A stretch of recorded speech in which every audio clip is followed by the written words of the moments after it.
Good morning, it's Friday. Dan Earhart with the rest of the news.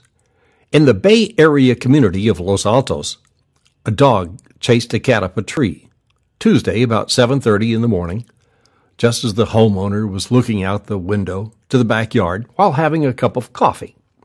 The dog's name is Cody. He's an 85-pound shepherd. The cat was a mountain lion looking for breakfast.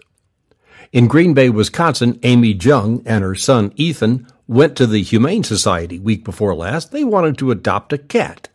They got a big one, not a mountain lion, but nearly Puddin, weighs in at 21 pounds.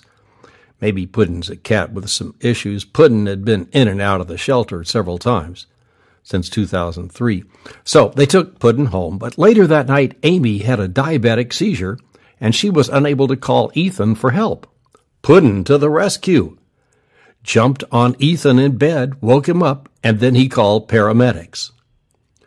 Ethan made the call, not Puddin the cat, but you'd swear he could have, looking at some of those Facebook felines, reading books, surfing the web, the jokes about the mouse. Anyway, Puddin at 21 pounds is the size that horses used to be 50 million years ago. Then as now, the Earth was warming, but it was even warmer then, probably due to volcanic eruptions. To keep from going extinct, many animals actually minimize themselves. It's hard to imagine a horse the size of a cat, just a regular house cat, not even as big as Puddin. Hey, this could be the cure for the obesity epidemic. The American Association for the Advancement of Science recently held their annual convention in Canada, Vancouver, BC. There, scientists and philosophers proposed that dolphins are so smart they should be treated as non-human persons with their own Bill of Rights. Or, as Mitt Romney would say, hey, dolphins are people too, my friend. Well, one of the reasons is that given the opportunity, dolphins watch TV. Oh, and they like to look at themselves in a mirror, too. And males bring females gifts, bouquets of seaweeds. Today, Friday, the World Bank is proposing a plan in Singapore to protect the world's oceans, replenish fish stocks, and save coral reefs. It's a $1.5 billion 5-year plan called the Global Partnership for Oceans, otherwise known as SOS. Save our seas. It's now known that it was a temporary climate change that brought about the end of the Mayan civilization 1,200 years or so ago, in this case a drought. They couldn't grow their crops, and they relied exclusively on rainwater. There's just no rivers down in the Yucatan lowlands. And this past Tuesday, there came a warning from 18 former winners of the Blue Planet Prize. That's for the environment in the UK.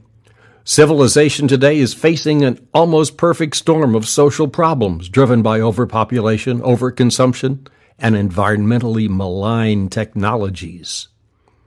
But, surprise, surprise, the scientists don't argue for centralization. They like local solutions to provide energy, water, and food, and they advocate avoiding over-reliance on markets. 61% of people polled say they're addicted to the internet and unable to quit browsing. Among women, it's 64%, 55% for men. Do dolphins surf the internet like the cats on Facebook? Here's a big flash.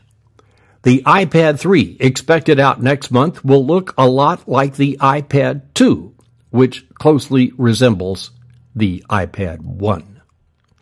Steve Jobs was born on this day, February 24th.